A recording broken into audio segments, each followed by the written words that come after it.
Ողջույն, հարգելի հայրենակիցներ, Հայք News լրատվականի ուղիղ եթերում մենք հաղորդաշարն է, իսկ այսօր հյուրս դեմոկրատական այլընտրանք կուսակցության նախագահ, պատմաբան, քաղաքագետ Սուրեն Սուրենյանցն է։ Շնորհակալ եմ, պարոն Սուրենյան, Ես եմ շնորհակալ հրավերս ընդունելու համար։ Պարոն Սուրենյանց, Նիկոլ Փաշինյանի նրա ԿՊ-ական թիմի կողմից վարվող քաղաքականության հետևանքով մենք կորցրինք Արցախը, ունեցանք հազարավոր զոհեր, ունենք Բաքվի բանտերում առ այսօր մնացող գերիներ, ռազմագերիներ, ունենք հազարավոր վիրավորներ, ստացանք տարածքային ամբողջականության հետ խաթարվեց մեր տարածքային ամբողջականությունը, Հայաստանից ունենք տարածքների կորուստներ եւ այս շղթան շարունակվում է, այս աղետի շղթան եւ ամեն օր մենք մտածում ենք, այ վաղը գուցե ավելի վատը լինի, քան այսօր էր։ Եվ վարվող այս անհասկանալի քաղաքականության հետևանքը նաև այն է, որ մենք կորցրեցինք մեր բարեկամներին եւ այսօր թշնամի երկրները ներկայացվում են այս իշխանության կողմից որպես բարեկամներ։ Այսինքն մի ամբողջ իրավիճակի խառնաշփոթ է ստեղծվել նաև արտաքին հարաբերություններում։ Եվ այս մարդը իդեպ հաճախ է նաև ձեր կողմից, հաճախ եմ լսել նաև տարբեր քաղաքական գործիչների կողմից ասվում է այն միտքը, որ մեկ այլ երկրում նման խայտառակ քաղաքականություն վարող անձը ուղղակի մեկ ամսից կհեռացվեր իշխանությունից։ 6 տարի այս մարդը իշխանության ղեկին է եւ սպառնում է մեզ փաստորեն դեռ շարունակել իր քաղաքական այս ողբերգական ընթացքը։ Ես ուզում եմ նախ հնչում է հաճախ այդ հարցը, որն է պատճառը նրա քաղաքական երկարակեցության եւ բերվում են տարբեր պատճառներ, օրինակ հաճախ է ասում արտաքին ուժերն են նաեւ նպաստում, որ Փաշինյանը շարունակում է մնալ իշխանության ղեկին։ Ես այսօր ուզում եմ այլ թեմայի շուրջ խոսել, որովհետեւ ես կարծում եմ, որ այն ինչ արվում է մեր դեմ, հասկանում ենք, ինչ ծրագիր է եւ այլն, բայց ուր ենք մենք։ Որտեղ է մեր ընդդիմությունը, ինչու մեր ընդդիմությանը չի հաջողվել 6 տարի շարունակ քշել այս մարդկանց եւ թույլ տալ, որ այս մարդիկ մնան եւ քանդեն մեր պետությունը։ Այս թեմայի շուրջ է, որ ուզում եմ ավելի մանրակրկիտ խոսենք, որովհետեւ ցավոք այս թեման քիչ է արծարծվում նաեւ լրատվական դաշտում։ Տեսեք, դուք միանգամայն ճիշտ եք, որևէ այլ երկրում Նիկոլ Փաշինյանի արարքների անգամ 10%-ը կատարելու դեպքում 10 անգամ իմպիչմենտի էր ենթարկվել որևէ իշխանություն։ Էլ չեմ ասում մի խայտառակության մասին, որով մենք անցանք կամ ապրեցինք 2021-ի արտահերթ խորհրդարանական ընտրություններն էին, որտեղ նա վերարտադրվեց իշխանությունն, որում ցավոք սրտի արձանագրում էլ անենք, այդ ընտրությունները առանձնապես ճճացող կեղծիքներով աչքի չեն ընկել։ Այդ 2021-ի անուն արդարության ասենք, նույնիսկ խորհրդանում հայտնված ընդդիմությունը լրջորեն չի վիճարկել դրանց արդյունքները։ Այսինքն վերարտադրվեց ոչ թե լցոնումների պատճառով, այլ ընդդիմության բաց աշխատանքի։ Երկու գործոն է եղել վերարտադրության։ Առաջին գործոնը միջազգային կոնսենսուս կար, որ այդ իշխանությունը առայժմ պետք է։ Բայց այդ միջազգային կոնսենսուս, եթե նույնիսկ ասում ենք կար, այդտեղ շատ մեծ դեր ունի մեր ընդդիմությունը, որտեղ եթե դու ունենում ես այնպիսի բովանդակային այլընտրանք, որ միջազգային գործընկերների համար վստահելի գործընկեր ես լինում, ընդդիմության մասին է խոսքը, այդ դեպքում որևէ պատճառ չի լինում, որ կարճեն իշխանությունը պահելու մտքից, այդպես ասեմ։ Մյուս պատճառը պետք է փնտրել, օրինակ 2021-ի մասին ենք խոսում, պետք է փնտրել ընդդիմության,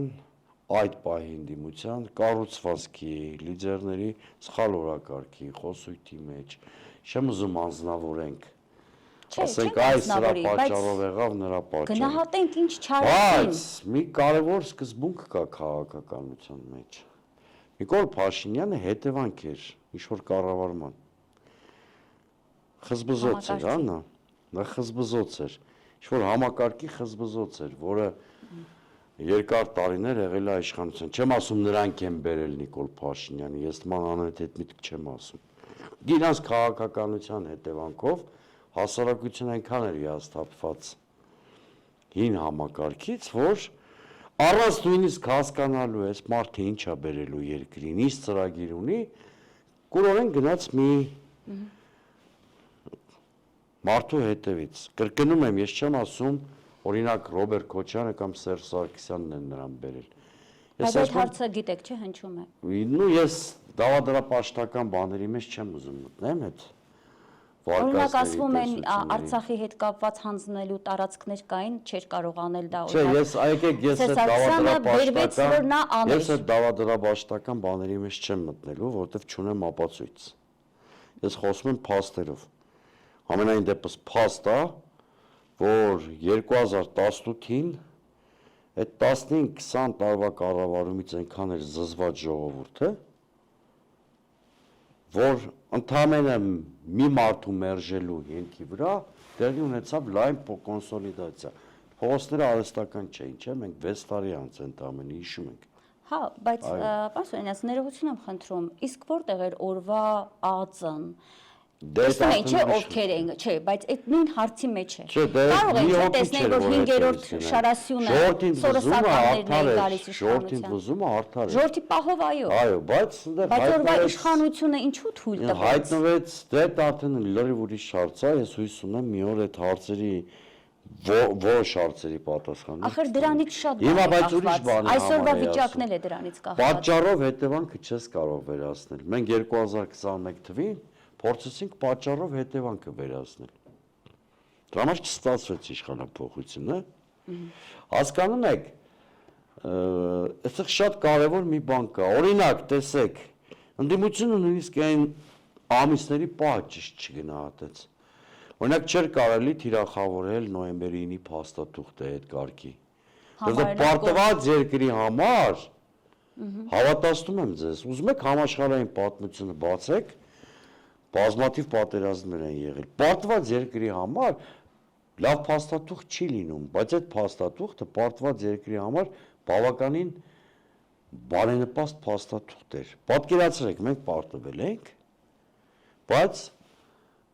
հաղթած երկրի տարածքով միջանցք ենք ստանում դեպի հայկական Արցախ։ Այն ինչ որ իրենց խոստացվել էր, միջանցք չէր, այդ նոյեմբերի 9-ի Նյու-Յորք կետը։ Ճանապարհ էր, հստակ։ Բայց ընդդիմությունը սկսեց թիրախավորել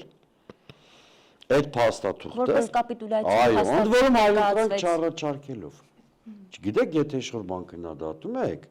դուք պետք է ռացիոնալ այլընտրանք առաջարկեք։ Ես իմ ընդդիմադիր բոլոր գործընկերներին եմ դա ասում, որովհետև մի հատ ստատուս քվո կամ փաստաթուղթ, եթե դու քարկոծում ես, դու պետք է պատկերացումներ չի ասես։ Իդեպ դա ընդդիմության մեծագույն բաստիոնն է։ Առ այսօր նրանք չունեն։ Ու Նիկոլ Փաշինյանը 2021-ին մեր հասարակության ու միջազգային հանրության աշկերում երևաց մարդ, որը ասոցացվեց խաղաղության հետ։ Դա այդպես չէր իրականում։ Բայց քանի որ ընդդիմությունը միայն քննադատում էր եւ հրադադարի միակ փաստաթուղթը թիրախավորել էր, մարդկանց մոտ մտավախություն առաջացավ։ Պատերազմաբեր են նրանք։ Իհարկե, բայց հասարակությունը առանց այդ շոկի եւ վախի մեջ էր այդ պատերազմից հետո, հիմա էլ չի հաղթարվել դա։ Համաձայն եմ։ Ու պատկերացնում եք մեկը անդադ խաղաղություն բառն է օգտագործում, իհարկե գրեգ ձևով չարաշահում այն։ Թե պետք կեղծ է այդ խաղաղությունը։ Իհարկե այդ եմ ասում։ Նա Նիկոլ Մահաբերն է, նա ոչ մի կապ չունի խաղաղության հետ։ Հանգարց տպավորություն չստեղծվի, որ ես փաստաբանություն եմ անում կամ փորձում եմ նրան արդարացնել։ Քավլիցի, բայց ընդդիմությունը ռացիոնալ չէր։ Որը բերեց նրան, որ վերարտադրվեց այս իշխանությունը։ Հիմա էլ տեսեք։ Եթե կարելի է 21-ից մի հատ գանք, մի փոքր էսպիսի հարցով, հա, պարոն Սուրենյանց, արդյոք մենք ճիշտ մարդկանց որպես ընդդիմություն տվեցինք մանդատներ, ճիշտ թիմերի, հա, ուզում ճիշտ բառը ճիշտ հասկանալ։ Այսօր հենց այդ մարդիկ պետք է լինեին այսօրվա ընդդիմությունը եւ առասարակ նաեւ կուզեմ որպես քաղաքագետ ընդդիմություն բառը հասկանանք։ Ինձ թվում է այսօր ընդդիմություն չպիտի ասենք, պիտի ասենք ազգային, ազատագրական պայքարի, ասենք մարդիկներ։ Ես այնուամենայնիվ ընդդիմություն բառը օգտագործեք, բայց արդյոք իրենք հենց այն մարդիկ էին, որոնք պիտի գնային խորհրդարան եւ իրականացնեին այն իշխանափոխությունը, որի համար ես, ձեր նման մարդիկ նրանց մանդատ տվեցին։ Դե շատ կարևոր հարց եք տալիս։ Ես նոր քիչ առաջ այդ հարցին անուղղակի պատասխանեցի։ Այդ մարդկանց մերժելու պատճառով էր, որ բերել էին Նիկոլին։ Եթե Նիկոլը ձախողվել էր, Նիկոլն էր միացել մերժվածներին։ Այսինքն Նիկոլի ձախողումը չէր նշանակում, որ իրենք կարող են քաղաքական առումով ռեստավրացվել, հասկացաք, այսինքն շատ կարևոր բան է։ Ես իրանց մարդկային, ուրեմն, որակներին չեմ անդրադառնում, ես քաղաքագիտական աքսիոմին եմ վերաբերվում։ Եթե Նիկոլը հասարակությանը խաբել է, իսկ խաբել է բազմաթիվ դրվագներով, այսինքն ամբողջովին կարող ենք ասել։ Եթե Նիկոլը ավեր է բերել երկրի գլխին, կամ ոնց որ առաջին նախագահն ասում դարձել է ազգակործան պատուհաս, դա բնավ չի նշանակում, որ հին համակարգին պետք է ժողովուրդը ներեր։ Նորերը պիտի գային։ Ավտոմատ չի նշանակում։ Այո, համաձայն եմ։ Նորերը պիտի գային, որը չի Հիմա խախտել։ տեսեք, դա հաշվի չառան ընդդիմադիր կոնֆիգուրացիաներ գծողները։ Կամ պիտի ընդունվեր, շատ անկեղծ ասեմ, այս պարագայում, առաջին նախագահի առաջարկը։ Որն է։ Դա ինչ էր առաջարկում։ Հիմա ես որ հետը Հայաստանում եմ, դա միակ աշխատող տարբերակն էր։ Նա ասում էր բոլոր 3 նախագահներով միավորվում ենք մի դաշինքի մեջ։ 2021-ից առաջ էր առաջարկում, բայց պայմանով, որ մեզանից որևէ մեկը վարչապետի թեկնածու չի դառնում։ Այսինքն մի հատ նոր մարդու առաջադրում են վարչապետի թեկնածու, իրանց միավորման նպատակն է լինում, մի կողմից Նիկոլ Փաշինյանին ուրեմն հեռացնելը, մյուս կողմից հասարակության մոտ մտահոգությունները փարատելը, որ նախկիններից որևէ մեկը կարող է գալ։ Բայց ամեն դեպքում նախկինները թեկուզ մասնակցելով 21-ին ասացին, չէ, որ օրինակ Սերժ Սարգսյանն ասում էր ես չեմ առաջադրվելու, եթե Սերժ Սարգսյանը ասել է, ի պատիվ իրան, եւ Լևոն Տեր-Պետրոսյանը եւ Սերժ Սարգսյանը ասել են, որ իրանք այլևս հավակնություններ չունեն։ Այո, երկրի հետը պետք է անկեղծնեն, նախագահներից մեկը չի ասել, հիմա դարձյալ դրա վրա չեմ ուզում կենտրոնանանք, բայց դուք ասում եք ճիշտ ընդդիմություններ, թե չէ, հարցը այլ ձևի կդնեմ։ Գուցե որպես մարդիկ շատ լավն են հետները։ Չէ, մենք խոսում ենք որպես քաղաքական այլ ձևի հարցը դնենք ձեր թույլտվությամբ։ Արդյունավետ ընդդիմություններ թե ոչ։ Այո, այո։ Ոչ։ Դա նկատի։ Ոչ։ Ոչ։ Դե մենք տեսնում ենք, Անցել է 3 տարի, մենք տեսնում ենք, ինչպիսի պրիմիտիվ թեզերով է Նիկոլ Փաշինյանը կարողանում իրենց հաղթել։ Հիմա էլ բանավեճերում, այն խորհրդարանական հարց ու պատասխանի հարթակում, ընդհանրապես տարբեր պոլեմիկաներ, մի հատ էլ ծաղրում են, ասում են Աստծուն նվեր եք դուք մեր համար։ Այո, Ալեն Սիմոնյանը Աստծո նվերն է, Աստծո պարգևն է։ Այն ցինիկներին չեմ էլ ուզում անդրադառնամ ԿՊ-ում, որ ինչ որակում ասես տալիս են եւ այլն, էլի։ Ամեն դեպքում ես ավելի շատ սոլիդար եմ իմ ընդդիմադիր գործընկերների հետ, քան Հա, բայց մենք պիտի հասկանանք ինչու ենք այդ դերով հանդես գալիս խորհրդարանում։ Եվ 2021 թվին, եւ 2022 թվին, եւ 23 թվին, եւ այսօր, եւ 25-26 թվերին ձեր ասած հարցը ամենաակտուալն է։ Մեզ պետք է իրական այլընտրանքային քաղաքական բովանդակություն ունեցող հնարավորինս հին համակարգի հետ քիչ ասոցացվող Նիկոլ Փաշինյանի ռեալիստական դիրքերից ջախջախող քաղաքական ընդդիմություն։ Հիմա օրինակ ես դրանով եմ զբաղված, տարբեր գործիչների անհատների հետ զրուցում, հանդիպում, խոսում ենք, իհարկե դեռևս ձևավորված բան չկա, բայց արդեն այս ակտիվ դիալոգը, շփումները ինձ հույս է տալիս, որ կարող ենք մի հատ այնպիսի ձևաչափի գանք հանդիմադիր, որը հակավարկանիշների պայքար չի լինի։ 2021-ին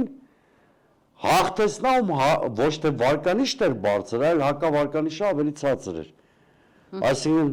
մոտավորապես այն վիճակները հիմա ինչ-որ ստեղծվել է Միացյալ Նահանգներում։ Երկու տեխնացիներն էլ խիստ ոչ պոպուլյար են։ Իրանցից հաղթելու են նա ու հակավարկանիշը մի քիչ ավելի քիչ է։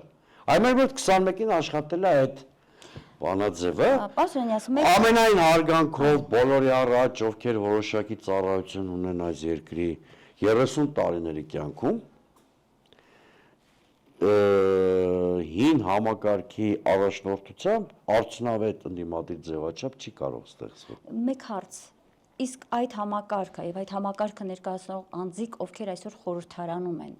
իրենք իրենց արժև դրեցին իսկապես իշխանությունը հեռացնելու հարց։ Դրեցին դա, ես ուզում եմ դա հասկանալ, որովհետև այն պահվածքը, որ նրանք այս 3 տարիների մեջ դրսևորել են, ինձ ցույց է տալիս, դեպ ասեմ, ես հիմա նաև բաց տեքստով, ես իրենց ձայնը տված անձանցից մեկն եմ։ Ես ձայն չեմ տվել, բայց դա բան չի փոխում։ Ես ընդդիմադիր քաղաքացի եմ, ես ուզում եմ տեսնել, որ իրենք անում են այն, ինչ մեծ մասը ժողովրդի սպասում է, հեռացնել թերապատակ այս իշխանությանը։ Հա, իրանց ձայն տվողները հիմա գիտեն։ Հա, աստորեն այդպես է Հիմա ստացվում։ Բայց հիմա որպես նրանց նաև մանդատ տված անձ եմ ուզում նաև խոսել, ոչ միայն որպես լրագրող։ Երկու բաղադրիչ կա։ Երկուսն էլ կյանքի իրավունք ունեն, երկու վարկած կա։ Եվ մենք իրավունք ունենք այդ երկու վարկածն էլ լրջորեն քննարկել։ Առաջինը քիչ առաջ մի փոքր փակագծերի մեջ դրան անդրադարձա, հիմա ավելի բաց եմ։ Նման խոսույթով հնարավոր չի իշխանափոխության հասնել։ Դեռ եթե դու հասարակությանը որպես քաղաքական կոնտենտ առաջարկում ես բովանդակություն,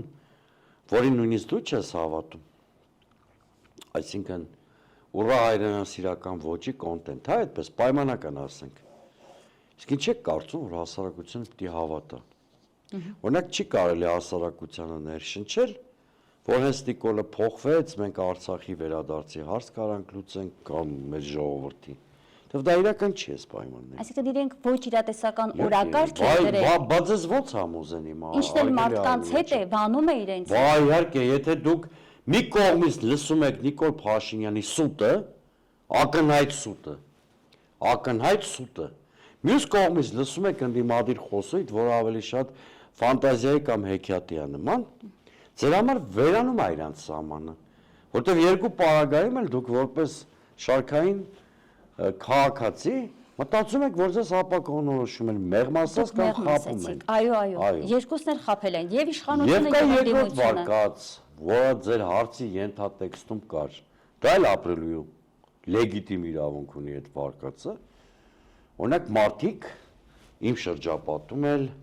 նաև երկրյա, օտար երկրյա որոշակի գործընկերներ էլ, որոնց հետ շփվում են փորձագիտական շրջանակներից, ասում են գուցե ձեր ընդդիմությունը ստեղծված իրավիճակի համար չի համարձակվում պատասխանատվություն վերցնել,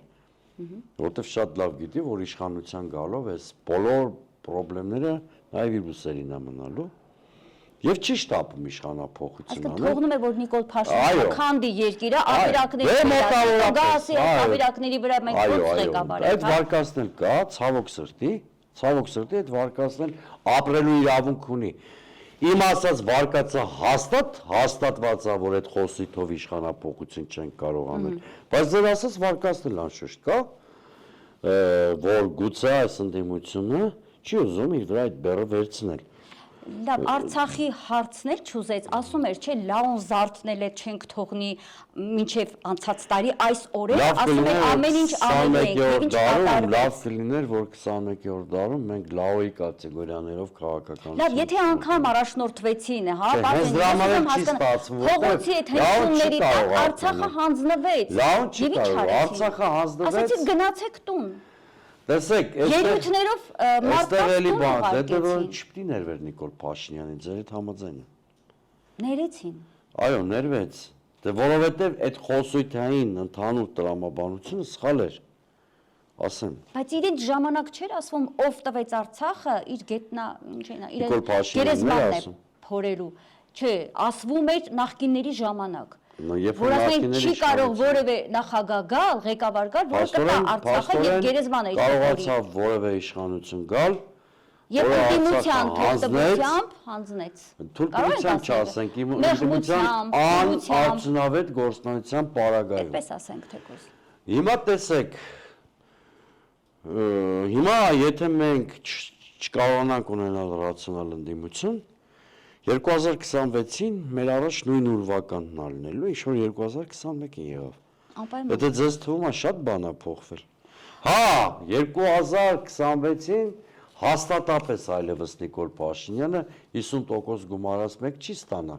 Դե եթե այսպեսի ընդդիմություն ունենք, ինչ իմանանք։ Վստահաբար չի ստանալու։ Եթե նույնիսկ մենակ առաջադրվի։ Բայց դրա համար էլ ինքը ծնել է Եվրանիկոլներ, որոնք հիմա արածում են ինչ-որ արտերում, այդ ստորագրահավաք Այո։ անողների մասին։ ԵՄ-ին Այո, միացողները։ Այո։ Դրանց փորձում է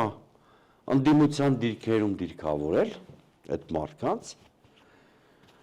որպեսզի կարողանա դրանց հետ հետագայում կոալիցիա կազմելով, ոնց որ արեցին Երևանում, ինչ-որ արտարոս բան չեմ ասում, մոդելը տեսել ենք Երևանում, չէ՞։ Այդ 3 կուսակցությունից մեկը մասնակցեց ավական ընտրություններին, իմ նախկին կուսակցությունը ավելի ստույգ։ Հանրապետություն կուսակցության մասին է ձեր խոսքը։ Եվ այսօր դարձել է կուսակցության անդամ եմ եղել, ոգեսագրությունից չեմ պատրելու։ Ամեն ինչ բոլորի աչքի առաջ է եղել, ոնց եւ այլն եւ այլն։ Այո, հայտնի է։ Ես իմ սկզբունքները բայց չեմ փոխել։ Այսինքն այն հորի երևույթները, որ այն ժամանակ ընդվզել եմ դրանց դեմ, հիմա էլ եմ շարունակում ընդվզել՝ ի տարբերություն իրանց։ Այո, որ դարձել են այսօր Այո, ես իմ խորհրդատուները։ սկզբունքները չեմ փոխել։ Մարդու իրավունքների, դեմոկրատիայի, անարդարության դեմ ոնց այն ժամանակ եմ պայքարել, հիմա էլ նույն ձևի շարունակում եմ, այսինքն բանը, այդ առումով իմ խիղճը Շատ լավ։ հանգիստ է։ Հիմա վիճակը անելանելի չի։ Քաղաքականության մեջ անելանելի վիճակներ չեն լինում։ Ձեր խոսքից ստացվում էր, որ այսօրվա ընդդիմությունը կարծում է, որ անելանելի է եւ վախեր ունի, Կարծում են ուրեմն վերխնդիրն է այն ուժերի, որոնք չեն կարծում, որ անելանելի է, օրինակ իմ։ Օրինակ կարող ձեր որպես քաղաքացի եւ ակտիվ մարդ, որպես բազմափորձ լրագրող, մյուսների, ովքեր կարծում են, որ անելանելի չի։ Այդ մարդիկ պետք է կոնսոլիդացվեն եւ 2026-ի համապետական ընտրություններում երկու բան կարողանան ապացուցել մեր հասարակությանը. Ա. Որ ավելի արդյունավետ ընդդիմություն հնարավոր ստեղծել եւ Բ. Որ ընտրությունների միջոցով հնարավոր է իշխանափոխություն անել։ Դա հնարավոր է։ Իհարկե։ Որպես քաղաքագետ կարծում եք Հայաստանում երբևէ դա եղել է։ Այո։ Եղել է Հայաստանում։ Երրորդ հանրապետության մեջ չէ, երրորդ հանրապետության արևածագին է եղել։ Հա։ Ուրեմն մենք մի հատ մոդել ունենք, հարգելի Արմինե, որը օրինակելի մոդել էր, ոչ միայն հետսովետական տարածքի համար, այլ նույնիսկ ամբողջ արևելյան Եվրոպայի, ես վստահաբար ասում եմ որպես պատմաբան։ 1988 թվին ձևավորվել է վերջին 35 տարվա ընթացքում ամենաուժեղ քաղաքական կազմակերպությունը հայկական Ղարաբաղ կոմիտեն։ Ղարաբաղ կոմիտեն։ Լևոն Տեր-Պետրոսյան, Վազգեն Մանուկյան, Աշոտ Մանուչարյան, հիմա կարող ենք թվել բոլորին։ Ղարաբաղ կոմիտեն կարողացավ արդյունավետ գործունեության միջոցով 88-90 թվականներին փաստացի երկիշխանություն ստեղծել երկրում, բայց դա ոչ թե հեղափոխական ճանապարհով եկավ իշխանության, այլ մասնակցեց 1990 թվականի մայիսի 20-ին ՀԽՍՀ Գերագույն խորհրդի ընտրությունների սովետական օրենսդրությամբ ու ախտեց կոմունիստական իշխանությանը։ Այսինքն հնարավոր է։ Հիմա երկու հատ այլ թարմ օրինակ բերեմ, մեկը Վրաստանից, մեկը էլի Հայաստանից։ 2012 թվականին վրացական ընդդիմությունը գտնվում էր չափազանց բևեռացված, վարկաբեկված, մաշված վիճակում։ Ասպարեզ եկավ գործարար Բիձինա Իվանեշվիլին, այդ փոշիացած ուժերին համախմբեց, մեկ տարվա առաջադրանք ձևակերպեց այդ ստեղծած դաշինքի առաջ, որ մենք ընտրություններով հաղթում ենք այս իշխանության պես, մեր իշխանության հարազատ եղբայրը բնավորությամբ, եւ Միխայել Սաակաշվիլու քաղաքական առումով եղբայրը իշխանությանը։ Մեկ տարում լուծեցին այդ խնդիրը, ընտրությունների ճանապարհով հեռացրեցին։ Այլ օրինակ բերեմ, մեզ վերաբերվող էլի։ Ուղիղ այսօրը, չէ, երեկվա օրը կներեք, մեկ տարի առաջ Երևանում ավականուն ընտրություններ էին։ Հասարակության քվեով իշխանափոխությունը տեղի էր ունեցել, որտեղ երբ որ հասարակության քվեից հետո մանդատները բաշխվեցին, իշխանությունը մենք տեսանք, որ ընդդիմությունը մեկ մանդատով ավելի ունի։ Այսինքն հասարակությունը գնացել է։ Այլ բան է թե հետո ինչ խաղեր գնացի։ Այլ բան, որ հետո երկու հոգու Երկու հոգու Վարդան Ղուկասյանի վրայից գոհացան, արդից օգտվելով որ նա հանրապետությունում չի եւ այլն մի խոսքով։ Հիմա պատճառները չեն գնա։ Երկուսին գոհացան Վարդան Ղուկասյանի։ Ավականիում էին հայտնվել բացառապես Վարդան ցավոք գործոնար բացառապես Վարդան Ղուկասյանի շնորհիվ էին իրանք հայտնվել այնտեղ։ Այդքուսին դուք չեք ճանաչում, չէ՞։ Բարձր Վարդան Ղուկասյանին են ձայն տվել, երկուսն հայտնվել, բայց գողացան, ուժերի հարաբերակցությունը փոխեցին եւ զուտ մանդատագողության շնորհիվ վերարտադրեցին։ Բայց արձանագրենք, որ Երևանցին իր ձայնը այո, եթե մի քիչ կազմակերպված ընդդիմություն էր լինում, հիմա մենք քաղաքում ունենալու ենք մայրաքաղաքում ընդ որում, ոչ քպայական իշխանություն։ Ուրիշ օրինակներ բերեմ։ Մեր կուսակցությունը Ճամբարակում, Քաջարանում, Վարդենիսում, Գյուրեղավանում, այս 4 Երեգնաձորում միայնակ կամ դաշինքով տեղական ընտրություններում հաղթել է ԿՊ-ին։ Այո, այսինքն ինչի համար եմ ես այս փաստերը բերում, որ կոտրվի գործող տիտղոսային ընդդիմության կողմից գեներացվող այն միտքը կամ թեզը, որ ընտրություններով անհնար է սրանց հաղթելը։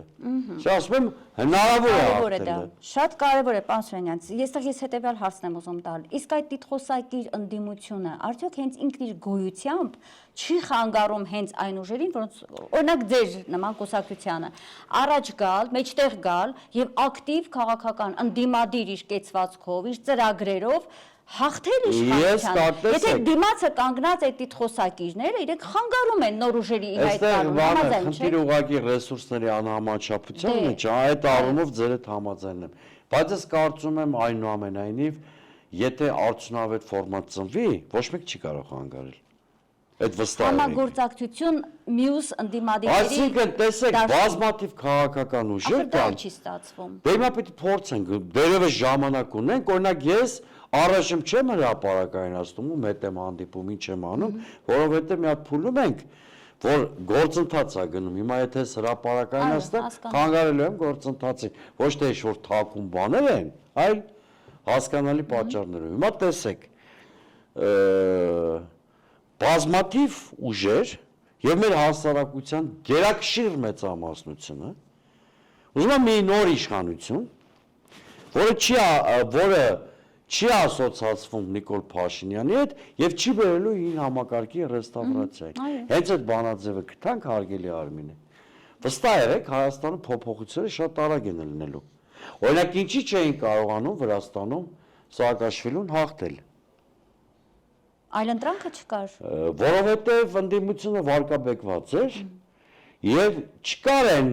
անձը կամ այն հարթակը, որը բոլորին կարողանար միավորել։ Դա բիձինային դա ստացվեց։ Շատ լավ։ Հիմա մեր մոտ այս տարվա մայիսին կարող էր դա ստացվել։ Լրիվ նախադրյալները կային։ Այս տարվա մայիսին, ահա, մենք հիմա դրանք անդրադառնանք։ Այո, Բագրատ Սրբազանը։ Պատվելի Բագրատ Սրբազանը, նա համակարգից դուրս գտնվող մարդ էր։ Համակարգից դուրս գտնվող մարդ էր։ Շատերս հենց Եվ կարող է կոնսոլիդացնել։ գնացին։ Տեսեք, ես գնացել եմ դալիճում կամ այդ ֆորմատում։ Նստել եմ Սասնա ծռերի հետ։ Դա արդեն ձեռք բերում էր, որտեղ ես նույնիսկ փողոցում իրենց չէի բարևի։ Չէի բարևի եւ չեմ բարևի, բայց կարող հայտնվել էր մի անձ, որը կարող էր այդ երեք սխալ տեղի ունեցավ։ Բա ինչ եղավ, որ հիմա այս վիճակն է։ Երեք սխալ, Արեն Սիմոնյանն ասեց, չէ, փողոցում կփոշիանա, կփոշիանա։ Հիմա ինչ եղավ, որ այդպես ցավում եմ, որ ես ստիպված եմ գնում դրանց ցիտել։ Ցինիզման ընդհանրապես ինքը գնահատական տալու իրավունք չունի, որտեղ ինքը թքող է։ Այո, համաձայն եմ։ Եվ թքող մարդը իրավունք չունի գնահատական տալ։ Ցիտել էլ պետք չի։ Բայց երեք բան կար, որ եթե ճիշտ հունով գնար, հիմա մենք երկրում ուրիշ վիճակ ենք ունենալու։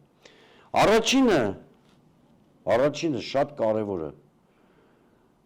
Բագրատ Սրբազանը պետք է հստակ երաշխիք տար, որ իր ուսերով հին համակարգի ռեստավրացիա չի լինելու։ Գուցե իսկապես չի լինելու կամ չէր լինելու, բայց հասարակությանը դներ պետք է համոզել, որտեղ ինքը գիտեր, չէ՞ որ իշխանության ռոպագանդան շատ ուժեղ Նախկինների վրա է։ Այո։ Եվ նախկիններով ինքը գնահատականները համոզիչ չտվեց, սա մեկ։ Եկեք, բայց այս առաջինը շատ կարևոր հանգամանք է, մի փոքր ավելի բացենք։ Ուզում եմ հասկանալ, չէր լսում Բագրատ Սրբազանը հասարակության այդ խոսքը, որ եթե դուք ես շրջապատես նախկիններով, չենք կանգնի հանրահավաքի մարդաշատություն։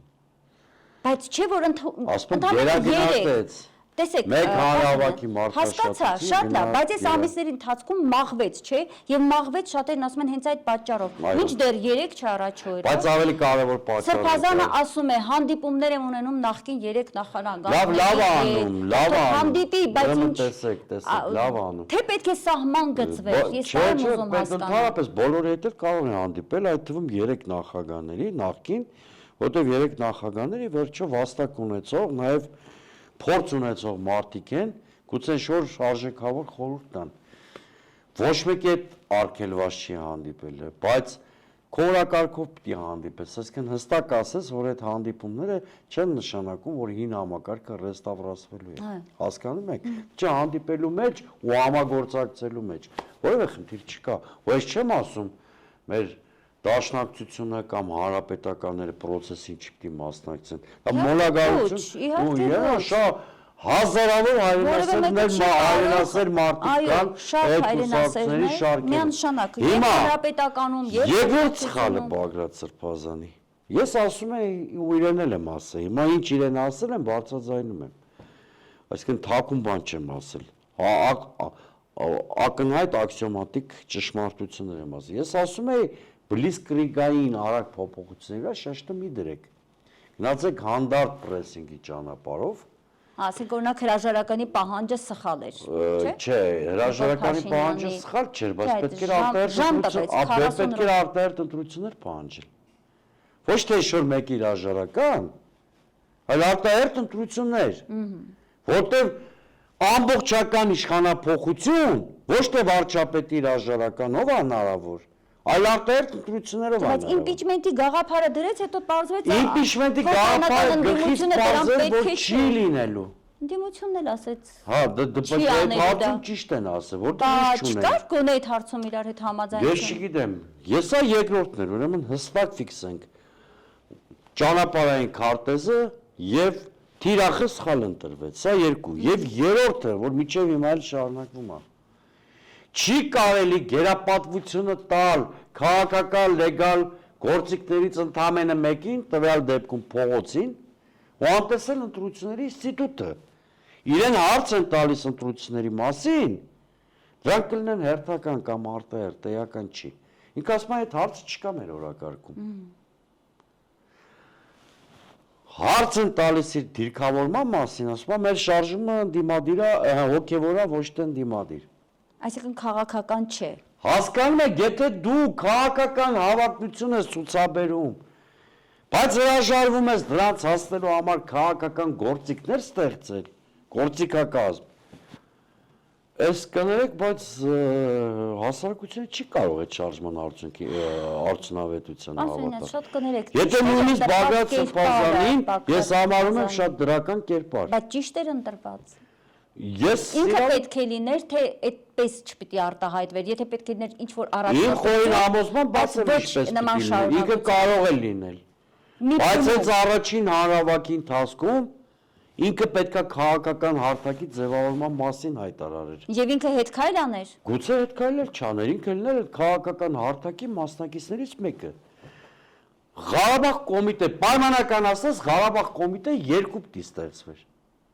Համախմբվեին այն ուժերը։ Հիմա ովքեր կհամախմբվեին, ոչ թե կուսակցական Բայց փորձեց դա անել, ուղղակի արվեց սխալ։ Ոնց ինչն է փորձը։ Փորձեց համախմբում անել, չէ, անդադ հրավիրում էր, հանդիպումներ, տարբեր, դուք ասեցիք, մի կողմում սասնացրերներ, մի կողմում ձեր նման մտածող մարդիկ։ Այդ ձևով չպետք է արվեր։ Ոչ թե կուսակցություններին հավաքվել ինչ-որ կոնսենսուսով, այլ պետք է փորձել անձերից ձևավորել մի հատ կոմիտե, Կարող են տարբեր կուսակցություններ ներկայացնել այդ անձերը, կարող են անկուսակցական լինել։ Ով ասես, որ միայն կուսակցություններում է մեր քաղաքական պոտենցիալը։ Հասկանում եք, դա շատ կարևոր է, որտեղ հասարակությունը իսկ հիմա ինչ է ստացվելու։ Չգիտեմ, Մենք ասում ենք մենք չենք ասում ինչ է լինելու, ակնկալիք ունենք։ Կուսակցությունների վերջին հավաքին չենք մասնակցել։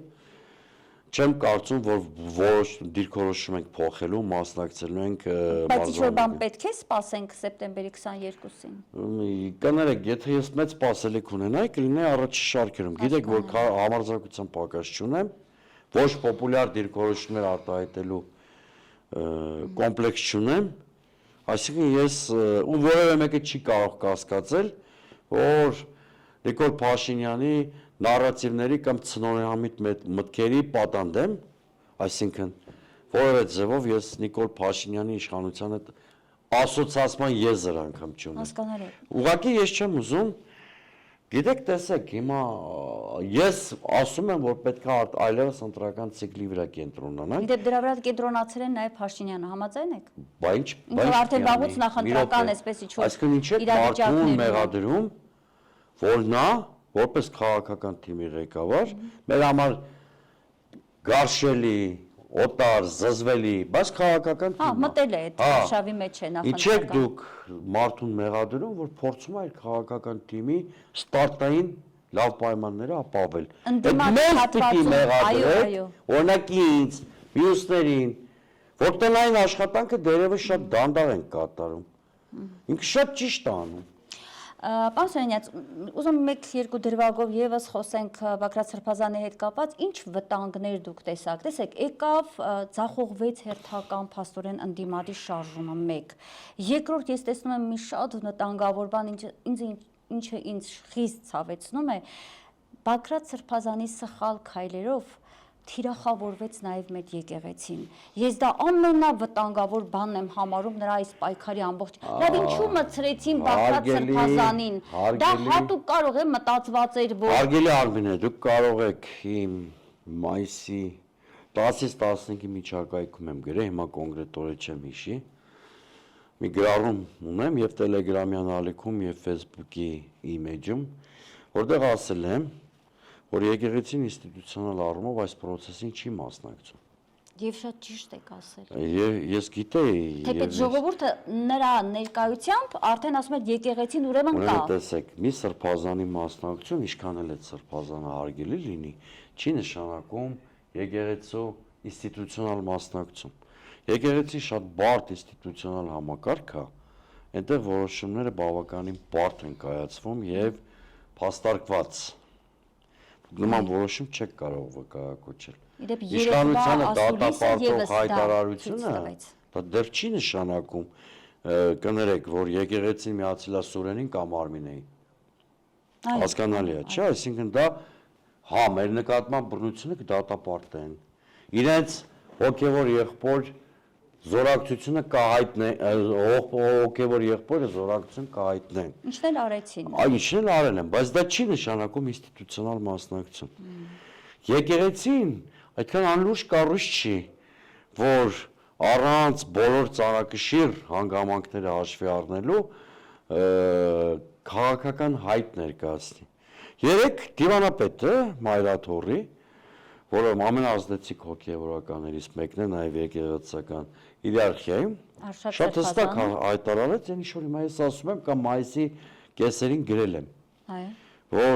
որտեղ ես պատմաբան եմ, ես գիտեմ եկեղեցու բարձրագույն ինստիտուտները որոշումները ոնց են կայացնում։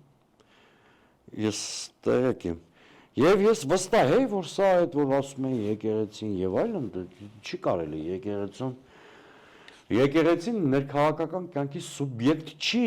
Դուք երեկվա ասուլիսից ինչ հասկացաք։ Այն ինչ որ գիտեի։ Իմ համար նորություն չի,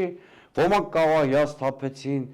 այդպիսի կարծիքներ եմ էլի երեք աշկի տակով անցկացրել, որ զատնի տվեց եկեղեցին եւ այլն, հիմա չեմ ուզում։ Բայց եղել էր որ զատնի էր։ Ոչ, իսկ սկզբանե այդ մարդիկ սխալ են հասկացել։ Այո։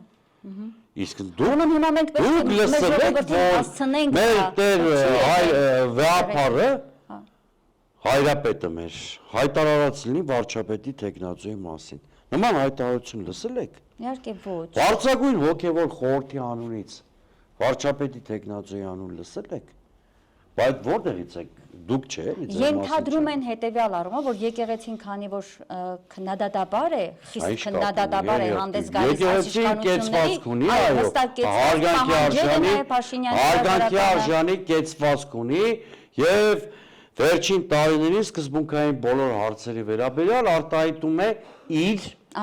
դիրքորոշումը։ Բայց եկեղեցին նաեւ մեծություն ունի եւ օրինակ Բարձրաշապ Պաշտոնյաներին ուղարկած հրավերներով ապացուցեց, որ ինքը շատ վեր է կանգնած ներքաղաքական կոնյունկտուրայից։ Ուրեմն ես մասնագիտությամբ պատմաբան եմ եւ մեր եկեղեցու առանձնահատկությունները որոշումների կայացման ընթացակարգերը, պատասխանատվության չափը ազգային եւ ներքաղաքական օրակարգերում շատ լավ են պատկերացնում։ Ժամանակ կգա, բոլորը կհասկանան եկեղեցու այս օրերի իմաստուն կեցվածքի պատճառները։ Այդպես չի, որ մենք իրավունք ունենք շուրջ 2000 տարվա կենսագրություն ունեցող ինստիտուտի վարքը մեր ներքաղաքական կոնյունկտուրայի պատճառով զոհաբերենք։ Կներեք, բայց հայրապետը նորին սուրբ օծություն տեր Գարեգին II Հայաստանի քաղաքական իշխանության ղեկավարի պես գյադա չի, որ որոշումները կայացնի թեթև սոլիկի հոգեբանությամբ։ Շնորհակալ եմ, որ այդ գնահատականը տվեցիք, բայց եզրափակենք հետևյալ հարցով, ինչու եմ շեշտում նաև իսկապես շատ կարևոր գնահատական էր եկեղեցու հետ կապված եւ դա մենք ամեն օր պիտի ասենք եւ ես կոչ կանեմ, որ արժանապատիվ հայերը, արժանապատիվ քաղաքական գործիչները դա անպայման շեշտադրեն այդ տարանջատումը անպայման, որովհետեւ այս ՔՊ-ական թիմը, որի մեջ բազմաթիվ այսպես աղանդավորական ուղղություններ կրող անձիկ են, այո, քաղաքական աղանդ են, իրենք օգտվեցին Բագրատ Սրբազանի որոշ սխալներից եւ պահը օգտագործելով թիրախավորեցին մեր եկեղեցին։ Նախ այստեղ մի շատ կարևոր բան ասեմ։ Հայրենադավ հայրենիքը կազինոյի հոգեբանությամբ տանուլ տված քաղաքացու վրա թքելու միջոցով ինքնահաստատվող ազգակործան պատուհասները բարոյական իրավունք չունեն գնահատական տալ շատ լուսավոր մարդու Բագրատ Սրբազանի։ Սա մեկ։ Եթե ես եղբայրաբար իմ նկատած թերությունները ասում եմ, դա չի նշանակում իշխանությունը առիթավորվելու իրավունք ունի։ Սա առաջինը։ Գնանք որևէ մեկին բարոյական գնահատական տալու բարոյական իրավունք չունեն։ Իրանց մի մարդ անհամբեր սպասում է ազգային անվտանգության ծառայության մեկուսարանում։ Այդ մարդու անունը Նայիրի Հունանյանն է։ Իրանք նրանց արժենքով այդ տականքից որևէ բանով չեն տարբերվում։ Եվ թող չհամարձակվեն որևէ գործի գնահատական տալ, այդ թվում Բագրատ Սրբազանին, որը ես համարում եմ դարձյալ իմ լավագույն բարեկամը։ Եվ մի առիթով ասել եմ, հիմա էլ կրկնեմ։ Ինքը կհաջողի, չի հաջողի, վարչապետի պաշտոնում կլինի թե բանտում, իմ զորակցությունը կարող է, եթե անհրաժեշտ համարի, իմ զորակցությունը կարող է ունենալ։ Սա մեկ, երկրորդը։ Այս իշխանությունը միտումնավոր է եկեղեցուն թիրախավորում։ Հիմա էլ հորդորեմ մեր ընդդիմադիր գործընթացի մեջ գտնվող մարդկանց։ Տեղի անտեղի մի թույլ տվեք, որպեսզի այս օտարահապատակ իշխանությունը մեր ազգային ամենալուրջ ինստիտուտներից մեկը թիրախավորի։ Ուղղակի թույլ մի տվեք, որտեվ իշխանություններն ու ընդդիմությունները անցողիկ են, իսկ հայ առաքելական եկեղեցու հետքը, ժառանգականությունը, պատմությունը սերտորեն առնչված է հայ ժողովրդի պատմության հետ։ Որպես հայապահպան եկեղեցի։ Պետք չի եկեղեցուն դարձնել ներքաղաքական կյանքի մանրադրամ։ Շնորհակալ եմ հրաշալի ձեր մտքերի համար եւ շարունակենք հետեւյալ հարցով Իմ այսօրվա թեման ամբողջությամբ նաև այն էր, որ մենք ի վերջո գիտակցենք, որ այսօրվա ընդդիմությունը, որը ներկայացնում է խորհրդարանը, վաղուց դադարել է իսկապես օգտակար գործ անել, իսկ այդ գործը, որ մենք մանդատ տվեցինք եւ ուղարկեցինք խորհրդարան, իշխանափոխություն իրականացնել է, դա այլևս նրանց մոտ այլևս տեղի չի ունենալու, դա արձանագրենք։ Իրենք զբաղված են ինչ-որ հարցեր ուղղելով պարոն վարչապետին եւ պարոն Ալեն Սիմոնյանին, դրանով արվելի հեղինակազրկվելով։ Մի սարսափելի լուսանկար էր պտտվում պարոն Սուրենյանց, որտեղ կորացած ես ահավոր ցավ ապրեցի, կորացած այսպես մեջքով գեներալ Սերյան Օհանյանը խոնարհված էր ինչ-որ մի Սիմոնյան Ալենի առաջ հարցեր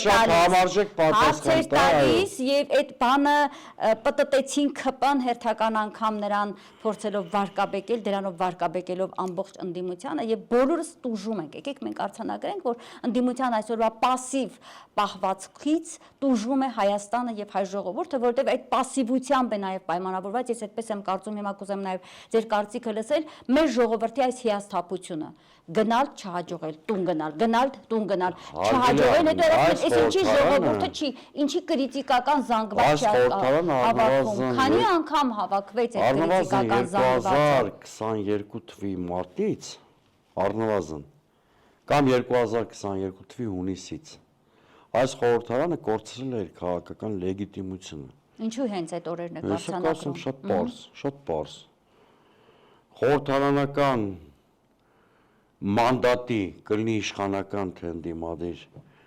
լեգիտիմությունը պայմանավորված է այն նախընտրական ծրագրի ռեալիզացիայով,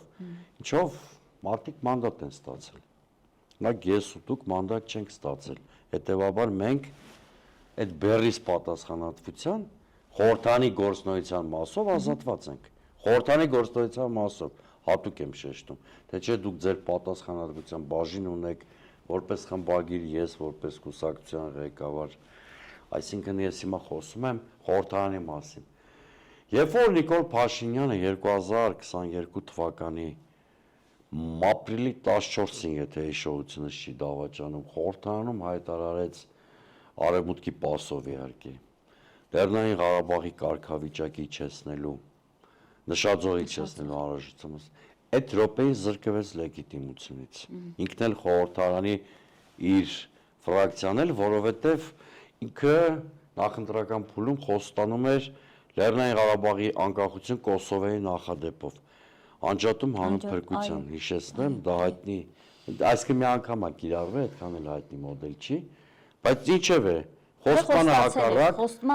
ընդդիմությունը, երբ որ 2022 թվականի հունիսին ձախողեց փողոցով իշխանափոխության հասնելու իր բանը, հետո ֆրակցիաները սկսեցին պարակտվել հենց այդ ժամանակին, հիշում եք, չէ՞։ Հայաստան խմբակը դաշինքից դուրս եկավ Առնետավազքի պես մի երևույթի ականատես եղանք։ Արթուր Վանեցյանը ասես, քանի որ իշխանափոխությունը ձախողել է, մանդատը զվայր են դնում, իդեպ ասեմ հարգանքի արժանի մոտեցում էր։ Եվ բոլորը պիտի մանդատը հենց այդ ժամանակ դնեին եւ Մաստը ասես զախողվել եմ, անելիք չեմ տեսնում խորհրդարանում։ Մնացել են հիմա այնտեղ բոլորը։ Հիմա այդ փուլից ցանկացած բան դիմության մանդատ դնելը պահանջարկված է։ Ու ցանկացած բան արտահերտ ընտրություն պահանջն է արտարացված, որովհետև իշխանությունը շեղվել է ծրագրից, ընդդիմությունը առաքելությունը չի կատարել։ Որովհետև դա դաս պիտի լինի մեր ժողովրդի համար, որ 2026-ի ընտրությունների ընդառաջ շատ ուշադիր լինեն խոսումների վերաբերյալ, շատ ուշադիր լինեն թիմերի վերաբերյալ, շատ ուշադիր լինեն մարդիկ ընդհանրապես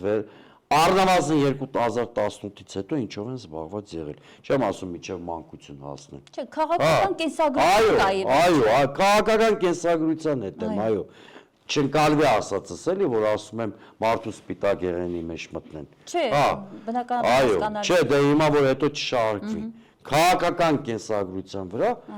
եւ շատ ճիշտ եւ ասում եմ 7-ը չափեն, մեկը կտրեն։ Այդ կերպ մոտենան ընտրությունները։ Շատ կարևոր բան եք ասում, բայց պիտի օգնել մեր ժողովրդին։ Դե հիմա ես ինչ եմ անում, ինֆորմացիան, այո, հիմա ձեր հետ որ նստած ենք, կես ժամից ավել հաստատ զրուցում ենք։ Որովհետև Հիմա հիշում ինչով եք, ենք մենք զբաղված։ պարզ Ես է, իմ մասով, դուք ձեր հարցերով։ հասկանալի է, բայց ավելին երևի օրինակ Իա, չէ, հարցազրույցը մարզեր, ամենը մի